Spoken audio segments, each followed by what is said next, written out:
বাংলাদেশের রাষ্ট্র হিসেবে জনগণের অধিকার প্রোটেক্ট করার যে দায়িত্ব, এক্সিকিউটিভের যে দায়িত্ব, সেটা তারা সঠিকভাবে পালন করছে কিনা। এক্সিকিউটিভ ব্রাঞ্চ হয়ে গিয়েছিল সবকিছুর মালিক, জুডিশিয়াল মালিক ওরা, লেজিসলেশনের মালিক ওরা, এক্সিকিউটিভ মালিক হচ্ছে সব জায়গায় এক জায়গায়। এই জায়গাতে আমাদেরকে প্রথমে অ্যাড্রেস করা উচিত, এই তিনটা উইংস, তিনটা অঙ্গ যে আমাদেরকে সেপারেট করতে হবে। দ্বিতীয় কথা হচ্ছে যে বাংলাদেশের মানুষের জন্য রাজনৈতিকভাবে, অর্থনৈতিকভাবে, সামাজিকভাবে আমরা লেভেল প্লেইং ফিল্ড সৃষ্টি করতে পারছি কিনা সংস্কারের মাধ্যমে। সংস্কারের উদ্দেশ্য হতে হবে যে প্রত্যেকটা সিটিজেনের ইকুয়াল পার্টিসিপেশন রাজনীতিতে, অর্থনীতিতে, সমাজে সে পাচ্ছে কিনা। রাজনীতিক আপনার ইকুয়ালিটি যেটা বলা হয় সেটা হচ্ছে আমার ফার্স্ট হচ্ছে সে তার নাগরিক যে অধিকার কনস্টিটিউশনে যেটা বলা আছে সেটা সঠিকভাবে সেই অধিকারগুলো পাচ্ছে কিনা, এবং প্রাইমারিলি সে ভোটাধিকারের মাধ্যমে তার প্রথম অধিকার হচ্ছে ইলেকশন, এবং ভোটাধিকার হচ্ছে এসব বাহক, এটা হচ্ছে গণতন্ত্রের বাহক। এটার মাধ্যমে সে প্রাইমারিলি একটা গভর্নমেন্ট ইলেক্ট করবে যেটা তার কাছে দায়বদ্ধ থাকবে, যেটা তার কাছে জবাবদিহি থাকবে, যেটার অ্যাবসেন্সে গত 15 বছরে একটা দানব সৃষ্টি হয়েছে, একটা ফ্যাসিস্ট সৃষ্টি হয়েছে, একটা স্বৈরাচার সৃষ্টি হয়েছে, যার কোনো অ্যাকাউন্টেবিলিটি ছিল।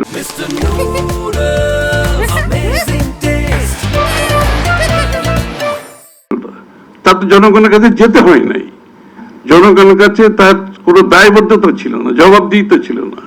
ক্রমান্বয়ে এটা একটা দানবে পরিণত হয়েছে, একটা স্বৈরাচার, একটা ফ্যাসিস্টে পরিণত হয়েছে। So we have to primarily যে রাজনৈতিক দিকটা আমাদেরকে এনশিওর করতে হবে যে বাংলাদেশের মানুষের ভোটাধিকার সহ বাকি অধিকার নিশ্চিত করতে হবে আমাদের রিফর্মস এর মধ্যে। ভোটাধিকার যদি কোনো রেজিম যদি ভোটাধিকার কেড়ে নিয়ে যায়, তাকে কিন্তু ক্ষমতায় থাকার জন্য বাকি অধিকার কিন্তু কেড়ে নিতে হবে, তাহলে সে কিন্তু সেখানে থাকতে পারবে না। This is very important. তাকে কিন্তু মিডিয়ার মাজিল করতে হবে, গলা টিপে ধরতে হবে, তাকে রাজনৈতিক কর্মসূচিতে থাকতে করা যাবে না। দেশের মধ্যে জুডিশিয়ারিকে তার নিজের করায়ত্ত করতে হবে, তার মতো গড়ে চলতে হবে, এক্সিকিউটিভকে তার মতো করে চলতে হবে, দেশের আইন শৃঙ্খলা বাহিনীকে তার মতো করে চলতে হবে। সুতরাং এই জায়গাটা হচ্ছে, যেহেতু জনগণের অধিকার কেড়ে নিয়ে তাকে ক্ষমতায় থাকতে হচ্ছে, তাকে এইসব করা ব্যতীত সে থাকতে পারবে না। So we have to make sure যে পলিটিক্যাল ডেমোক্রেটিক প্রসেসটা আমাদেরকে অব্যাহত রাখতে হবে। এই যে সংস্কার কথাগুলো বলা হচ্ছে, সংস্কারটা আমরা আসলে হাসিনা পরে চলে যাওয়ার পরে বাংলাদেশ কিরকম হবে এটা তো সকলের মাথায় একটা কাজ করছিল। আমার মনে হয় শুধু রাজনীতিবিদ না, সকলের মাথায় হাসিনা পরবর্তী বাংলাদেশ কি, এটা তো একটা চিন্তার বিষয়। এটাকে চিন্তা করে আমরা 6 বছর আগে ভিশন 2030 বিএনপির পক্ষ থেকে একটা দিয়েছি, যে দেশনেত্রী বেগম খালেদা জিয়া একটা ভিশন 2030 দিয়েছে, যেখানে এই যে 2টা সংসদের 2টা চেম্বার হবে, 2বারের বেশি প্রধানমন্ত্রী থাকতে পারবে না, ক্ষমতার ভারসাম্য রক্ষা করতে হবে, ইত্যাদি ইত্যাদি অনেকগুলো আছে। আবার 31 দফা দেওয়া হয়েছে গত 1 বছরের উপরে অধিককাল সময়ে। আমরা 31 দফা দিয়েছি। আমাদের 42টা পার্টি, পলিটিক্যাল পার্টি, এনডিএম সহ আমরা কিন্তু we burned lot of midnight oil.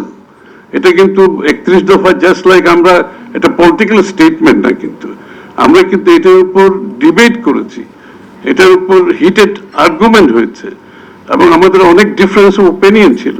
কিন্তু আমরা করতে করতে এমন একটা জায়গায় 31 দফা এনেছি যে আমি মনে করি যেটা মোর অর লেস এটা সব সামগ্রিকভাবে সবকিছু এখানে আছে। যদি কিছু না থেকে থাকে আমরা বলেছি we can also discuss that, আলোচনা করে আমরা সেটা আনা যাবে। এবং এটার ইমপ্লিমেন্টেশনটা অনেকে মনে করে রাজনীতিবিদরা তো অনেক কিছু ওয়াদা করে থাকে, সংস্কার যখন ক্ষমতায় আসে আসলে এগুলা করে না। কিন্তু কিন্তু আসলে কিন্তু প্রেক্ষাপট বাংলাদেশের ভিন্ন।